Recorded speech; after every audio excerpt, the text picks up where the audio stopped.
Mister celebrity 2 hours 4 minutes run టైంతో థియేటర్లో release అయిన ఈ మూవీని చూసాక నాకైతే ఈ మూవీ మీద అసలు ఎక్స్పెక్టేషన్ లేకుండా వెళ్ళాను. బట్ మూవీ అయితే బాగుంది, పర్లేదు. కొత్తగా అసలు ఇలాంటి స్టోరీ లైన్ నేను అయితే ఎక్స్పెక్ట్ చేయలేదు అసలు.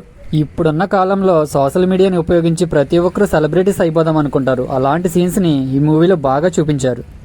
అసలు ఒక అమ్మాయికి వచ్చిన డ్రీమ్తో కేసు కూడా పెట్టొచ్చా అన్న లాజిక్ వచ్చినప్పటికీ సినిమా కాన్సెప్ట్ పరంగా లాజిక్ ఓకే పర్లే అనిపించింది. ఇంకా ఈ మూవీ ఎలా ఉన్నదో అస్సలు స్పాయిలర్స్ లేకుండా చెప్తా, వీడియో పూర్తిగా చూడండి. బేసిక్గా స్టోరీ లైన్ ఏంటంటే, సోషల్ మీడియాలో సెలబ్రేట్ అయిపోదామని లక్కీ అనే కుర్రాడు ట్రై చేస్తూ వీడియోస్ పెడుతూ ఉంటాడు. అలాంటి టైంలో తనకే తెలియని ఒక కేసులో ఇరుక్కుంటాడు. అసలు ఆ కేసు ఎవరు పెట్టారు, అసలు లక్కీ ఏం చేశాడు అన్నదే స్టోరీ లైన్.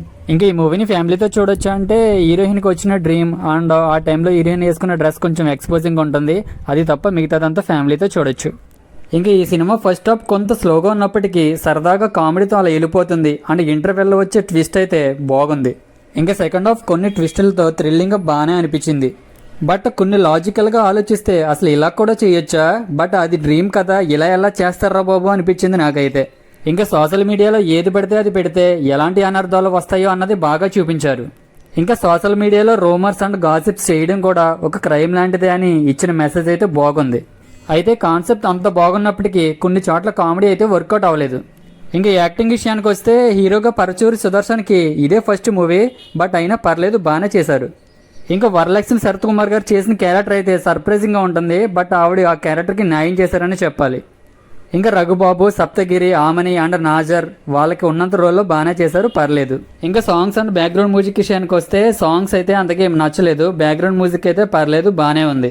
ఇంకా ఫైనల్గా నేను చెప్పేది ఏంటంటే, ఎలాంటి ఎక్స్పెక్టేషన్ పెట్టుకోకుండా లాజిక్స్ని పక్కన పెట్టేసి ఒక్కసారి అయితే మూవీని చూడొచ్చు, పర్లేదు.